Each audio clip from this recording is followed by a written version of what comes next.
Hello everybody, this is Sachin Unti. In our last class we have ended up with TS of testicular compartment और उससे पहले हमने किया था internal structure of testis. तो जो इंटरनल स्ट्रक्चर ऑफ टेस्टिस था उसमें हमने इंट्राटेस्टिकुलर जेनिटल डक्ट सिस्टम को अच्छे से करा था और एपिडिडाइमिस को।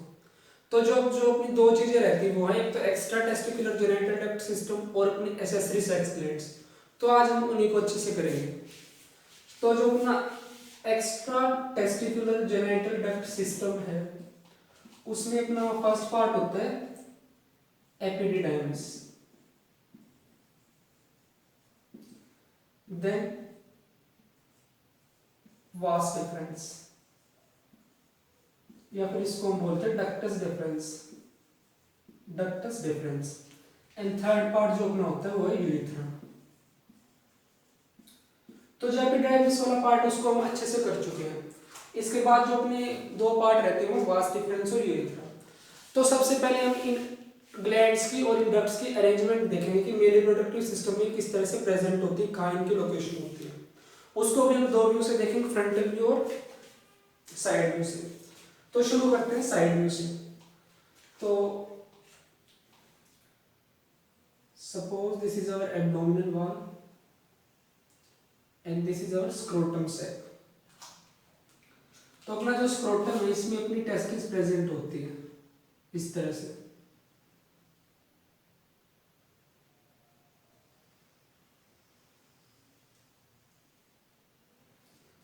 तो ये अपनी टेस्टिस यहाँ प्रेजेंट होती है कुछ इस तरह से। ये थोड़ा सा गलत हो गया।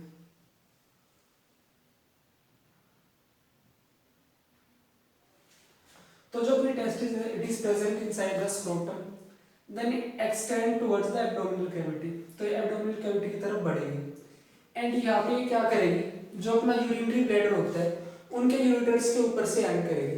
वो हम साइड व्यू में देख नहीं सकते, वो मैं आपको फ्रंट व्यू कराऊंगा तब अच्छे से समझाऊंगा कैसे प्रेजेंट होती है। तो यहीं पे जो अपना यूरिनरी ब्लैडर होता है वो प्रेजेंट होता है कुछ इस तरह से। ये अपना यूरिनरी ब्लैडर है।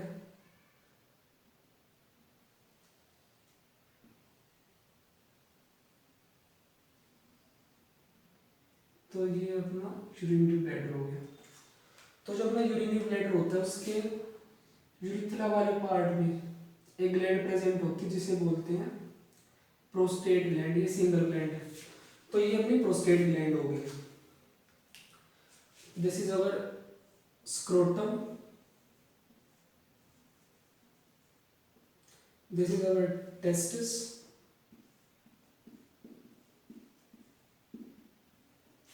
टेस्टिस जो मैंने कराया था आपको बताया था कि इसमें इस तरह से कुछ मसल्स प्रेजेंट होती हैं। These are our cremaster muscles and इसी तरह से एक मस्कुलर बैंड इस तरह ही प्रेजेंट होता है।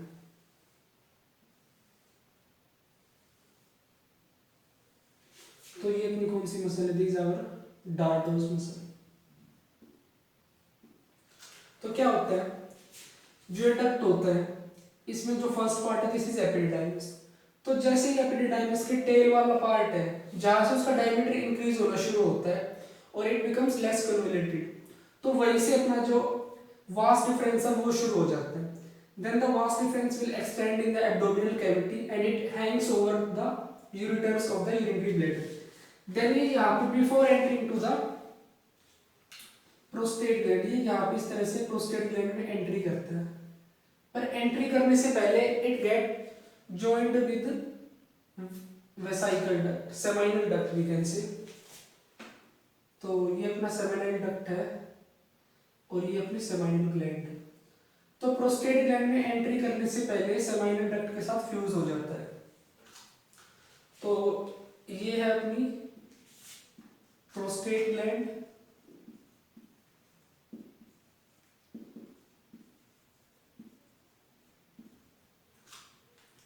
this is our seminal gland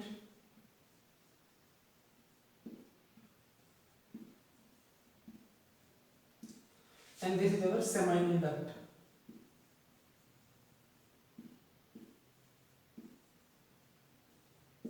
और जो अपना ये यहां से लेके पूरा यहां तक, this is our vas difference.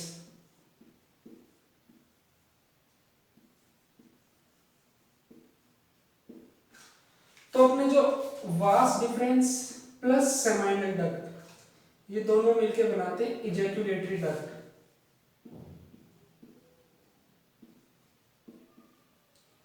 Ejaculatory duct.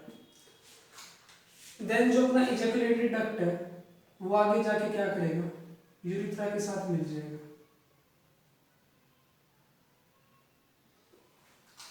Then जो अपना यूरिथ्रा है, जो इसका अंदर वाला पार्ट है that is present in this prostate part, prostate region, जो ये इस तरह से ये वाला पार्ट है, सिर्फ इतना जो प्रोस्टेट के अंदर है, इसको हम बोलते हैं प्रोस्टेटिक यूरिथ्रा।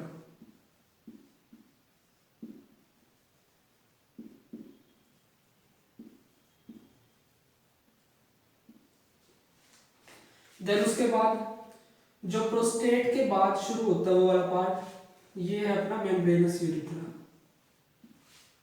दिस, ये कुछ इस तरह से, सिर्फ इतना मेम्ब्रेनस यूरिथ्रा। और जो यूरिथ्रा का पार्ट अपनी पेनिस के अंदर प्रेजेंट होता है, उस वाले पार्ट को हम बोलते हैं पिनाइल यूरिथ्रा। तो जो अपना ये इतने वाला पार्ट है, this is our phenyl urethra.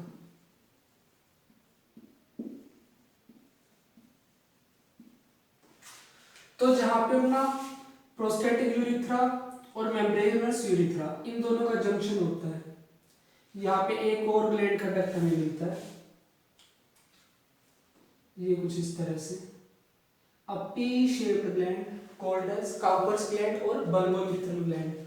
तो ये अपनी कौन सी gland, this is Cowper's gland, या फिर इसका एक और नाम होता है, this is bulbourethral gland, bulbourethral gland. तो अपने जो ग्लैंड्स के अरेंजमेंट है वो कुछ इस तरह से है। ये तो अपना हो गया साइड व्यू। अब हम इसी अरेंजमेंट को फ्रंट व्यू से देखते हैं। तो मान लीजिए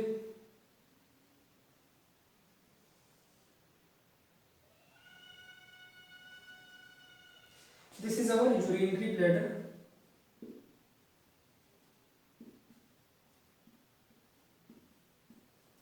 and these are our ureters, और ये अपने यूरिटर्स है।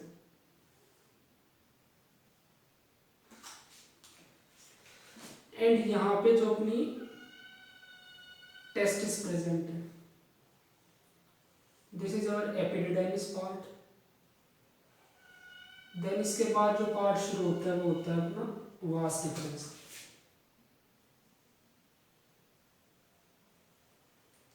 तो जो अपना वास डिफरेंस है वो यूरेटर्स पे से कुछ इस तरह से हैंग करता है।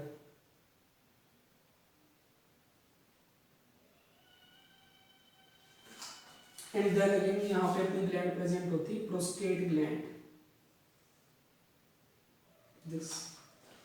तो जो अपना वास डिफरेंस है ये अपना प्रोस्टेट ग्लैंड के अंदर एंटर करता है। तो before the entry of the vas difference into the prostate gland we get a duct here, duct of seminal vesicle।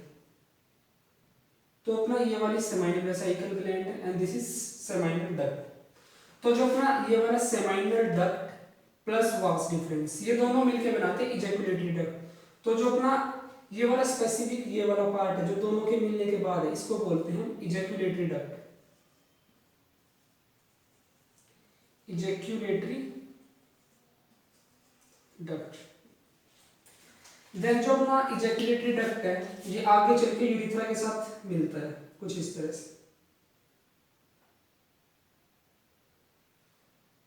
कुछ इस तरह से। तो जो अपना यूरिथ्रा का part present inside this prostate gland, this is our prostatic urethra, this part prostatic urethra. Then at the junction of prostatic urethra and the membranous urethra, यहाँ पे मैंने आपको एक ग्लैंड बताई थी, a P shaped gland, तो यहाँ हमें मिलती है काउपर्स ग्लैंड या फिर बल्बल यूरेथ्रा ग्लैंड। दोनों साइड में सेम स्ट्रक्चर प्रेजेंट होता है, मैं सिर्फ इजीनेस के लिए एक साइड का ड्रॉ करके दिखा रहा हूँ। This is our membranous urethra. Then membranous urethra के बाद जो यूरेथ्रा का पार्ट अपनी पेनिस के अंदर प्रेजेंट होता है कुछ इस तरह से, लीडिंग टू द ओरिफिस, इस वाले पार्ट को हम बोलते हैं पिनाइल यूरेथ्रा। Phenyl urethra. तो ये अपनी कुछ इस तरह से ग्लैंड्स की और अपने डक्ट्स की अरेंजमेंट है। So these are our ureters. This is our urinary bladder. This is our vas deferens.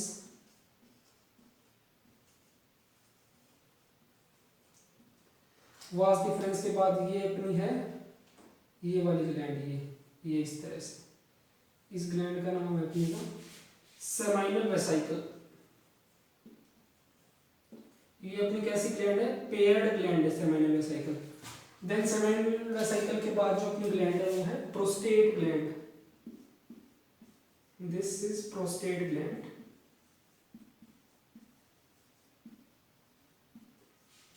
Then जो अपनी प्रोस्टेट ग्लैंड है वो, उसके बाद जो अपना ये यूरेथ्रा वाला पार्ट है, जो अपना वास डिफरेंस या फिर जिसको इजैकुलेटरी डक्ट है, वो दोनों मिलने के बाद यहाँ पे मिलेंगे यूरेथ्रा वाले पार्ट में। Then at the junction of prostate urethra and membranous urethra we get a pair of glands here also. तो ये अपनी कौन सी ग्लैंड है? These are our Cowper's gland. Cowper's gland या फिर हम बोल सकते हैं bulbourethral gland. And this remaining part of urethra is our penile urethra. तो ये अपनी कुछ ग्लैंड्स और डक्ट्स की पोजीशन इस तरह से होती है। अब हम एक एक चीज को अलग से उसके फंक्शंस और उसके सीक्रेशंस को डिटेल में स्टडी करेंगे।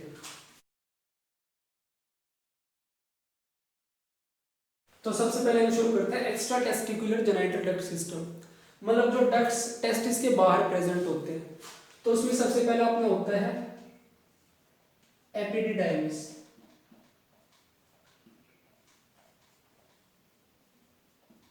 जिसको हम अच्छे से कर चुके हैं। देन उसके बाद जो सेकंड डक्ट होता है वो अपना है vas deferens.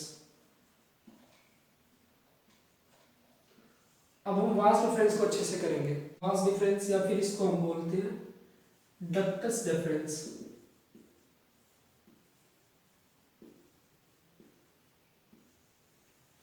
This is near about 40 to 45 centimetre या फिर हम बोल सकते हैं 18 इंच। ये लेंथ में कुछ इतनी इसकी लेंथ होती है मेजरमेंट में। देन जहां से अपना एपिडिडाइमिस की टेल खत्म होती है वहीं से अपना वास डिफरेंस शुरू होता है। एपिडिडाइमिस वाला जो डक्ट होता है उसका डायमीटर टेल के रीजन के बाद इंक्रीज होना शुरू हो जाता है और इट बिकम्स लेस कन्वोल्यूटेड। तो वहीं से अपना ये वाला डक्ट शुरू होता है वास डिफरेंस वाला। एंड सेकंड थिंग, जो अपना वास डिफरेंस होता है, वास डिफरेंस आगे चल के अपना यूरेथ्रा में एंटर करता है, प्रोस्टेट के थ्रू यूरेथ्रा में एंटर करता है। Before entering into the prostate gland it gets connected या फिर mixed up with the seminal duct. तो यहाँ पे एक चीज और याद रखने की जो है वो है vas deferens plus seminal duct, ये मिलके बनाते हैं अपना ejaculatory duct.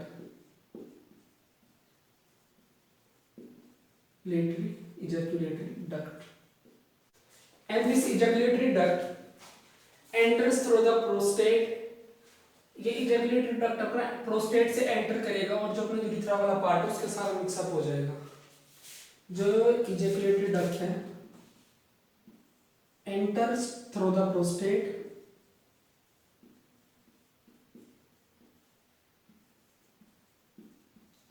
prostate and blends with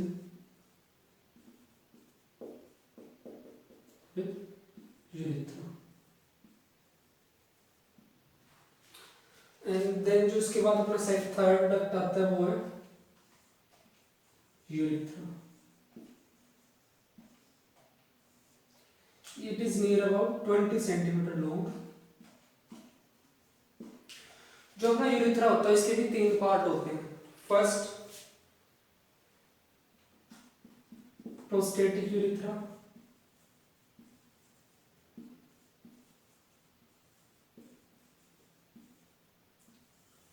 then membranous urethra,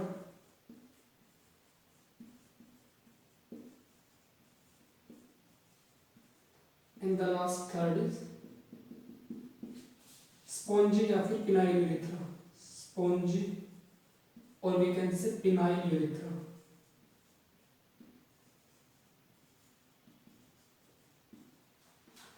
तो जो इनकी लेंथ होती है कुछ इस तरह से होती है। Prostatic urethra is about 2 to 3 centimetre, this is near about 1 centimetre, and this is the largest one 15 to 20 centimetre, very करता है।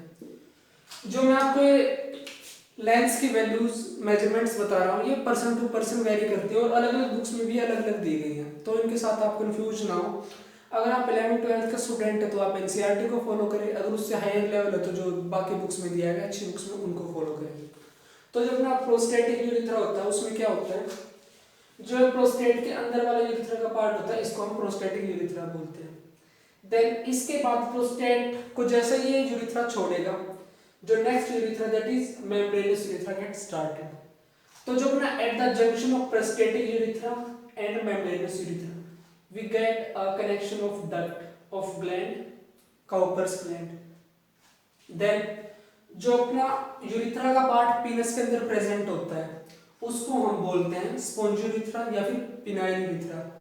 इसको हम स्पॉन्जी यूरिथ्रा इसलिए बोलते हैं क्योंकि it is passes through the corpus spongiosum of testis. तो ये अपना यूरिथ्रा के बारे में था।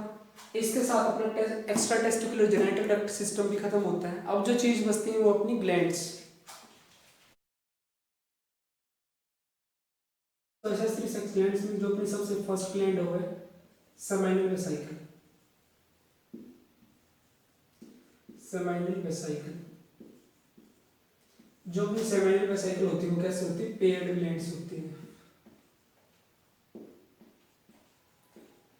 एंड इनके जो सिक्रीशंस होते हैं वो एल्कलाइन सिक्रीशंस होते हैं that helps in neutralising the acidic conditions of male and female reproductive tract. तो एल्कलाइन सिक्रीशंस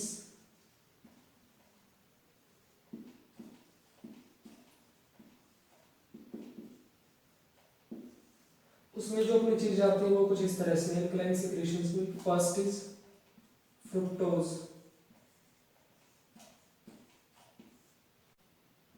जो फ्रुक्टोज अपना act as source of energy for sperm. And fructose से रिलेटेड एक इंपॉर्टेंट चीज, जो फ्रुक्टोज होता है फीमेल रिप्रोडक्टिव ट्रैक्ट में कहीं भी सीक्रेट नहीं होता, कहीं नहीं मिलता है। तो जो अपने रेप केसेस होते हैं उनमें क्या होता है, फ्रुक्टोज की प्रेजेंस चेक की जाती है to confirm the sexual intercourse. अगर फ्रुक्टोज की प्रेजेंस है फीमेल रिप्रोडक्टिव ट्रैक्ट में then it will confirm the sexual intercourse, तो it will act as source of energy for sperm. Then जो सेकंड चीज होती है वो होती है फाइब्रिनोजेंस।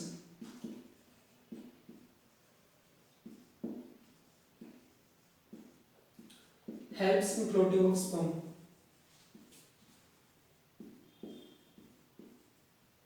clotting of sperm और जो इनका कंट्रीब्यूशन होता है वो होता है 60%। जो अपना सीमेन वाला पार्ट होता है उसमें 60% कंट्रीब्यूट करते हैं। देन जो उसके बाद थर्ड चीज आती है वो आती है अपनी prostaglandins.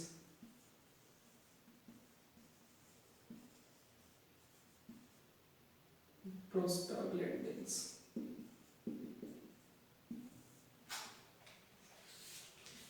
cause uterine contractions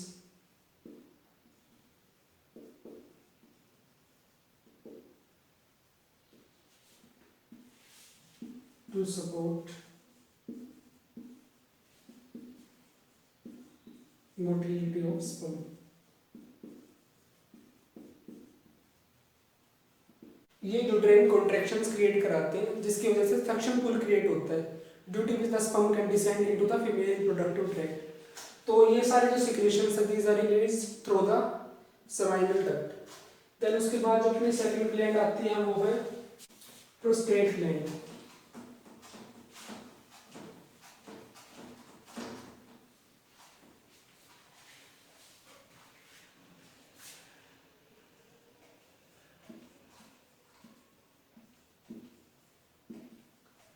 prostate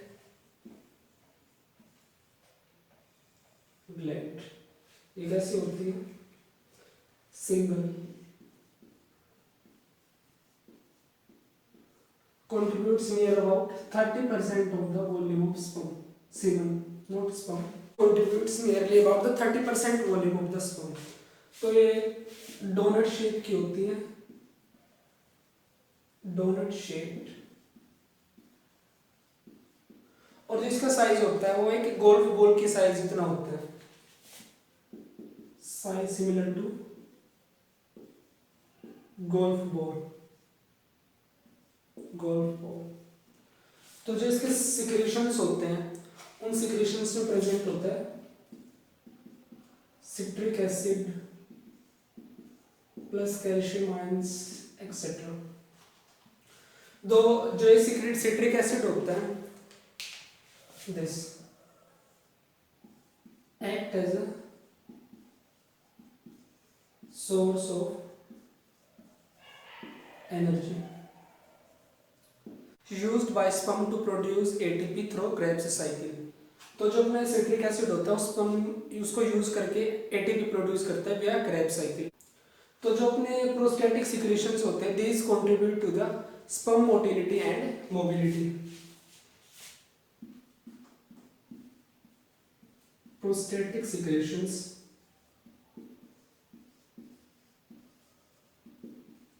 contributes to the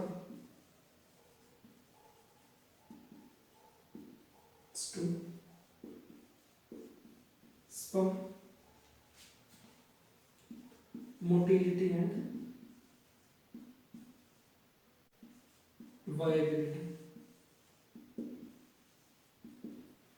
तो यही एक चीज एक टर्म आपने सुनी होगी प्रोस्टेटाइटिस। प्रोस्टेटाइटिस क्या होता है? Inflammation of prostate gland, inflammation of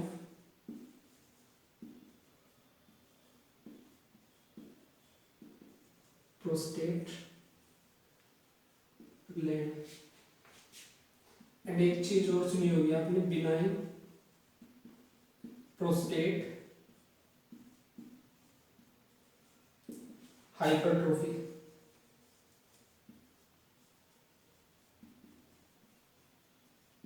benign prostate hypertrophy, इसमें क्या होता है? The size of the prostate gland get enlarged, और ये यूजुअली ओल्ड एज पीपल्स में देखने को मिलता है। Enlargement of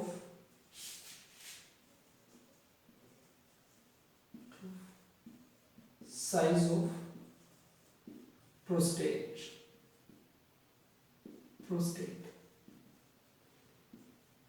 seen in old aged males। Then उसके बाद जो अपनी थर्ड ग्लैंड रहती है वो है काउपर्स ग्लैंड।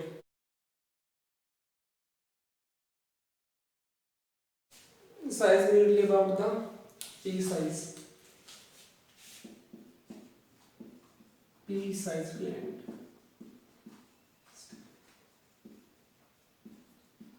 इसका जो साइज होता है एक मटर के दाने के बराबर होता है, और ये प्रेजेंट होती है present at the junction of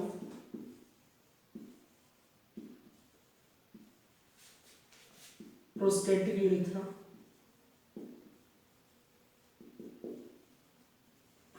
urethra and membranous urethra.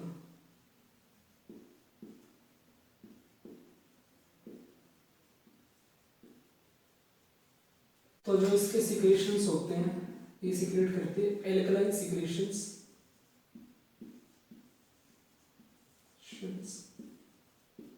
Plus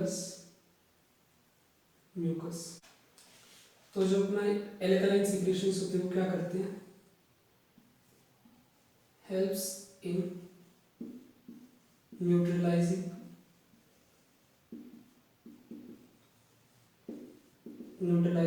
acids from urine in urethra.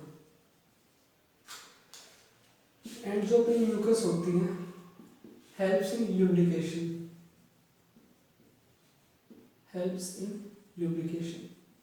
और ये अपना ल्यूब्रिकेशन में हेल्प करते हैं। तो इसी के साथ अपनी काउपर्स ग्लैंड भी पूरी होती है। अब एक बार हम सीमन की कंपोजिशन को देख लेते हैं। सीमन क्या होता है? यूजुअली लोग सीमन को और स्पर्म को एक ही चीज समझते हैं, पर ऐसा कुछ नहीं है, ये दोनों अलग चीजें हैं। जो सीमन होता है वो क्या होता है, sperm plus all the secretions from these glands constitute the semen. तो हम सीमन को क्या बोल सकते हैं, sperm plus glandular secretions, glandular secretions. तो ये अपना स्पर्म हो। The volume of sperm is 2 to 4 ml per ejaculate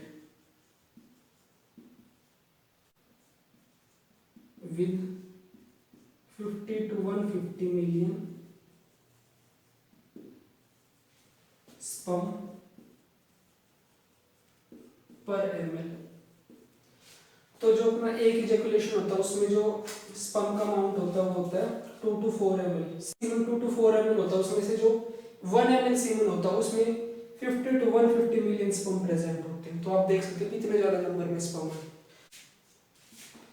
अगर if the number fall below 20 million then the male is infertile। तो जो अपनी नॉर्मल तो होती है वो होती है एक एम में 50 से 150 मिलियन स्पर्म। अगर ये काउंट 20 मिलियन से कम हो जाए तो वो जो मेल है वो इनफर्टाइल हो जाएगा। देन उसके बाद जो है अपना, तो हम कह सकते हैं 200 से 300 million sperm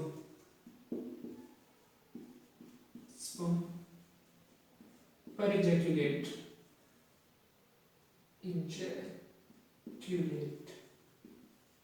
And then next, the pH of sperm is nearly about 7.2 to 7.7। तो ये कुछ चीजें थी जो आपको स्पर्म के बारे में पता होना चाहिए। उसी के बाद जो आपने कुछ टर्म सुनी होंगी वो भी मैं आपको बताना चाहूंगा। तो फर्स्ट इज हेमोस्पर्मिया।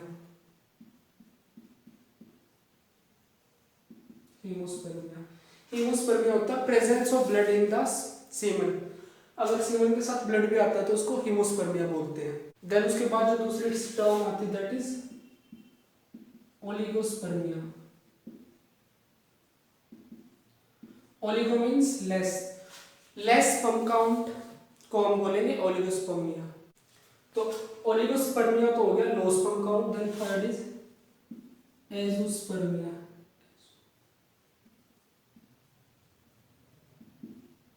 एजोस्पर्मिया का स्पर्म है ही नहीं बिल्कुल भी, एब्सेंट कंप्लीटली। देन उसके बाद जो एक टर्म और आती है वो है टेराटोस्पर्मिया।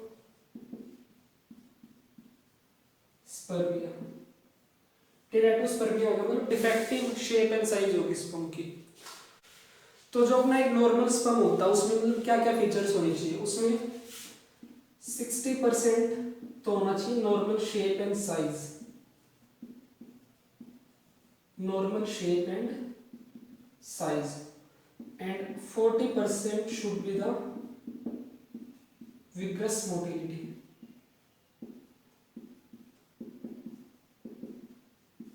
तो उसी को हम नॉर्मल बोल सकते हैं, जिसमें फर्टिलाइजेशन के लिए 60% तो नॉर्मल शेप और साइज होना चाहिए और 40% vigorous motility होना चाहिए।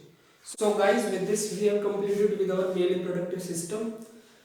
तो जो अपनी अब एक चीज रहती है वो है स्पर्मेटोजेनेसिस, जो हम नेक्स्ट क्लास से शुरू करेंगे। Thank you guys for listening me carefully. Stay tuned for the next one.